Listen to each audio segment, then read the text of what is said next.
Hi, and welcome to Crash Course Cryptozoology.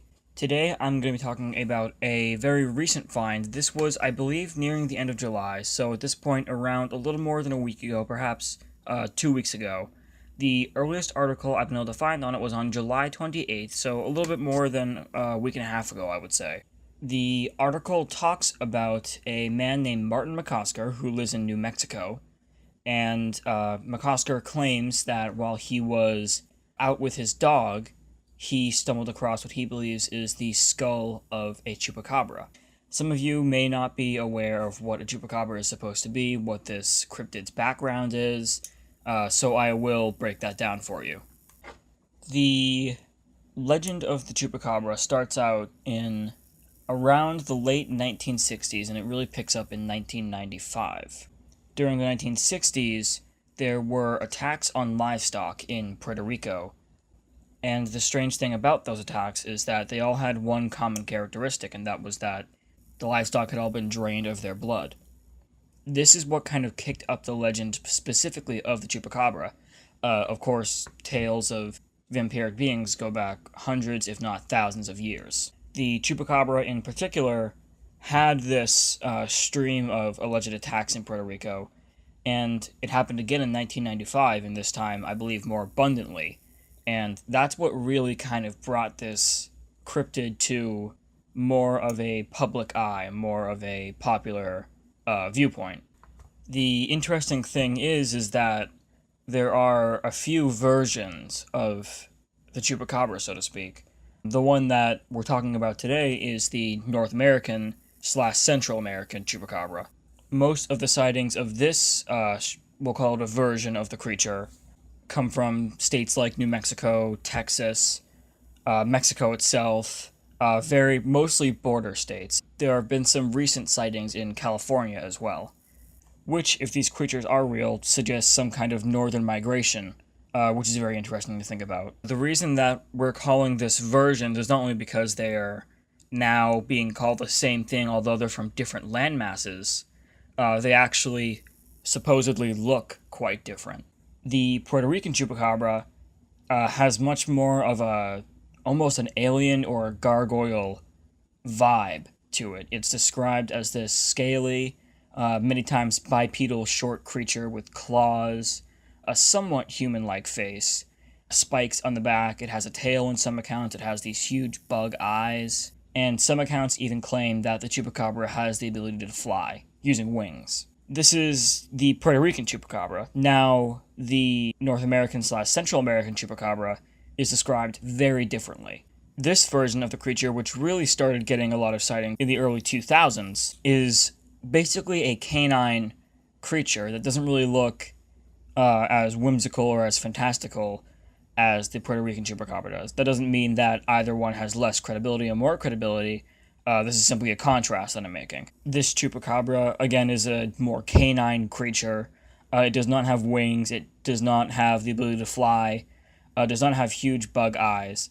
It's a very thin creature in most accounts. And the interesting thing about this is, speaking of the subject of finding the bones of these creatures, there are actually many bodies that have been found on sites in the North American / Central American area. One case in particular, there was a farmer who had his livestock being drained basically weekly, and he actually had seen this creature supposedly coming into the pens at night and taking the livestock and draining them of their blood. So he set up one night with a rifle and waited, eventually shot it when it came into the camp, and this is the body right here. There was no blood coming out of them in any place. It was just bizarre. The gruesome death of his chickens coincided with the appearance of a strange creature. I saw this creature 4 times. Every time I ran inside to get the gun, time I got back, she was gone. I'm wasting my time. So I decided the next time I saw the animal, I would put a gun handy so that I wouldn't have to go inside and get it. A few days later, Devin got his chance. Well, I was carrying buckets of water. My mind totally was oblivious to anything else, but then I saw the animal. It was within 30 yards of me.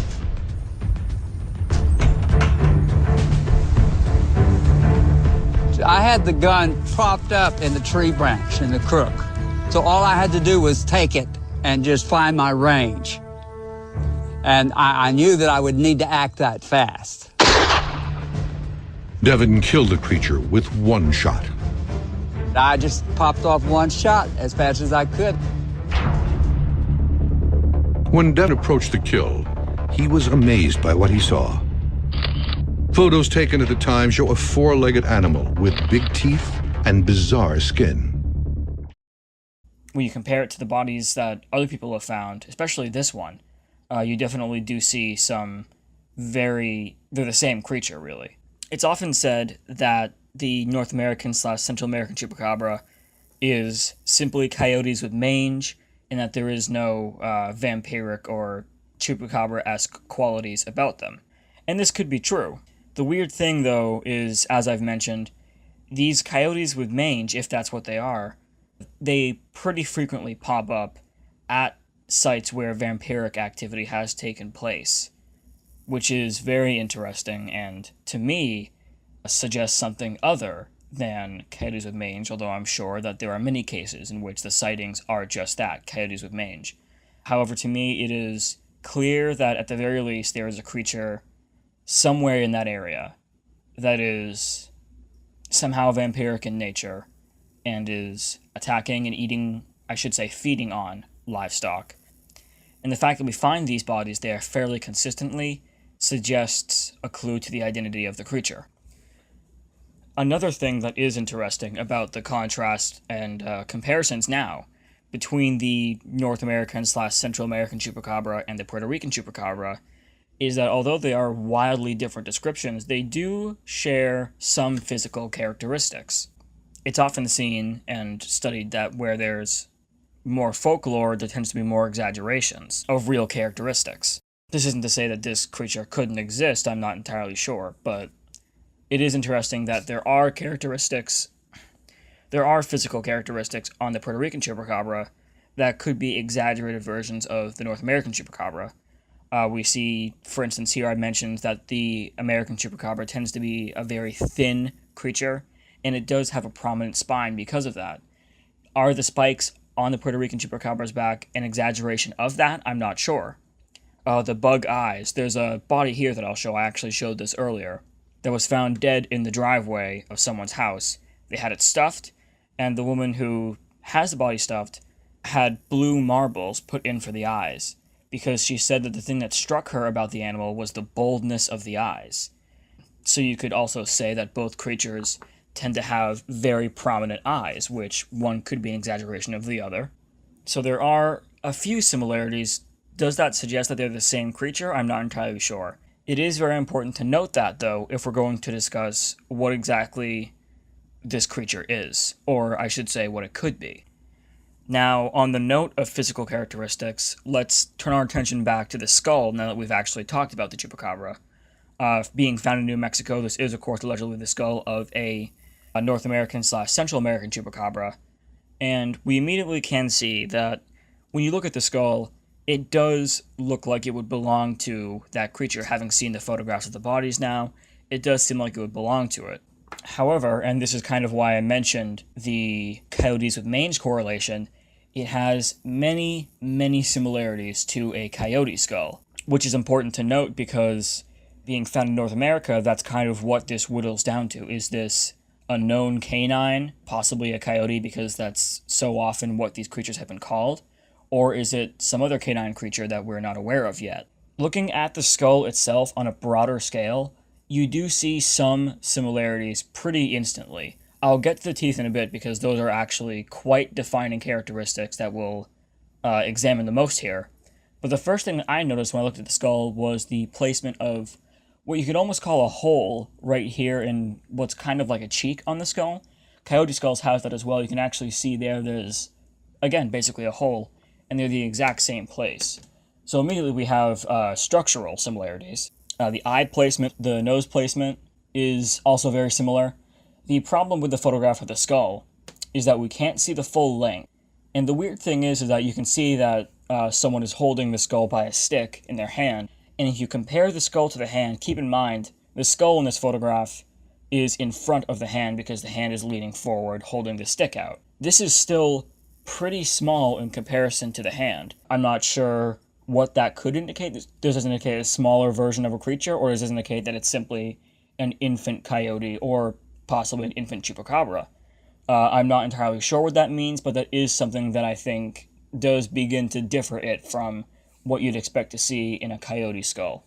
Another thing to note is that the skull does seem to be a considerably recent death. There are still remnants of skin on the skull, although most of it is bone now from the look of it. There is still flesh that is rotting off of the skull. Down here could be hair, which is interesting because the North American, Central American Chupacabra is described as being hairless. Does that mean that these creatures are perhaps just near hairless? I suppose it could, but it also could suggest that this is a canine with hair naturally, which could mean, again, that this is a coyote or some other wild canine that we're already aware of. However, this is where things get a little weird. We're going to move on to looking at the teeth now. And the reason we're doing that is because the teeth are not only the most prominent feature on the skull, they can be seen the best in the photograph, they're also the most telling, actually. The first thing I noticed was the quote-unquote fangs that look like the outer fangs come down, and the inner fangs also seem to come down. However, that actually isn't the case when you really look at it. It's the outer fangs hang down, and the inner fangs point upwards.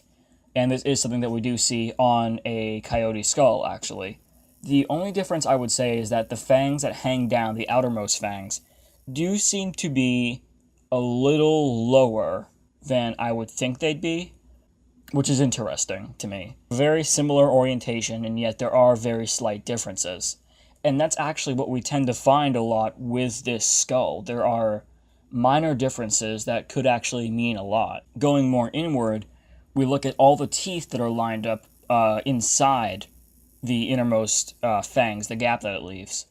And again, it looks very similar to what a coyote's built like. There's a coyote skull picture, I'm sure you can look at it right now, and you see that it looks extremely similar, but there is one difference that is very odd. We count the teeth on the coyote skull, and we find that there are 12. We count the teeth on the alleged chupacabra skull, and we count only 11 teeth. Now, this could mean a few things. This could obviously mean that, hey, it's a rotting skull, the tooth likely fell out, and it's no longer there. And to that I say, yes, that's, completely possible. But what's interesting is that we look at the teeth in the photograph, and they don't seem to show any gaps. There are no missing spots where teeth are supposed to be. They seem, oddly enough, like they were supposed to be lined up like that. You see the top row, you can split that right down the middle, 3 on one side, 3 on the other, and you can actually do the same with the bottom row, almost anyway. There's a tooth right in the middle almost, there's 2 to its side and 2 to the other side, which makes only 5 teeth with 6 on the top row, which again means only 11 teeth instead of 12. The way they're orientated makes me feel almost like it was supposed to be built like that rather than a missing tooth from the skull. Could this also be a coyote that was just born with 11 teeth? Yes, but it's interesting because it's another difference that we're seeing that looks almost evolutionarily or biologically intentional rather than a genetic mistake or a missing tooth. Now, finally, we come to the back teeth over here. We can't actually make out the back teeth very well, but we can see 2 fairly prominently. And that right there is extremely telling and extremely interesting, because we look over to the coyote skull, and we see a similar structure here, where there's a tooth at the top row that hangs down over the ones that it's above. It would hang over them. It's in front, so to speak.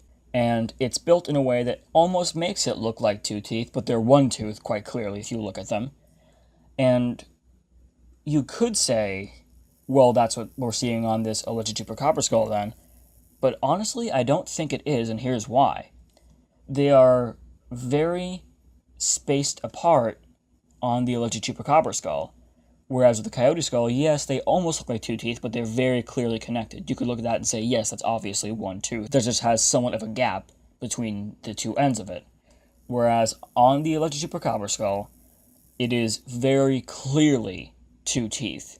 Not 1, 2. And that's interesting because we don't see that on a coyote skull. We see the 1 tooth that hangs down. We see one behind it that does it a little bit, but it's nowhere near as sharp or as long as the big one. And what we're seeing on the alleged Chupacabra skull seems to be two big ones that don't have a gap, that they are their own individual sharp teeth, spaced apart quite clearly. Again, it does seem intentional. It doesn't seem to me at least, like there's a missing tooth there. If that is the case, then the size of the teeth are off. You look at the front of a coyote skull, the teeth are all what you might consider small teeth, and that wide tooth in the back is actually about just a little bit bigger than they are. You actually look at the front teeth here, and they're actually a little bit smaller, they get bigger, and once you get to the hanging tooth, the big one there, you get just a little bit beyond the size of what the front teeth are. Looking at that kind of comparison on the Chupacabra skull, we don't see that at all. The front teeth are very, very small, and the overhanging teeth, not the tooth, the teeth, are very big in comparison. There's not enough detail on the other side of the skull, unfortunately, to really see what's going on there, but I can really only assume that there's something similar going on there. Perhaps that's where missing teeth are because we can't see any. I'm not entirely sure. Overall, this skull is very interesting to me because it has size differences and it has structural differences that are, you could say minor, but are not minor enough to say that it is definitely a coyote skull, because we just don't really see what a coyote skull would look like if it had a genetic tooth disorder or something like that. It is also a very small skull. As I said, there's a size difference. It's very strange how it's built, and it's not built like a normal coyote skull. And the way it's built does look like it's supposed to fit that way. Does that mean that it's the skull of a chupacabra? I'm not sure. I'm not sure if we can call it that. I'm also not sure we can call it a coyote. I would say that this is a very inconclusive find, and until DNA tests are run, if they can be run, or unless we get better photographs of the skull, it is very interesting and is very telling, and at the very least, although it is inconclusive, it does suggest a creature that is not a coyote with mange. Let me know what you all think about this skull in the comments. Do you think this is the skull of a chupacabra? Do you think it's a coyote? Is there another animal that this could fit into based on the structure and how it's built? Why do you think the skull is so small? Let me know what you think. I'd love to hear your thoughts on it. And that being said, until next time.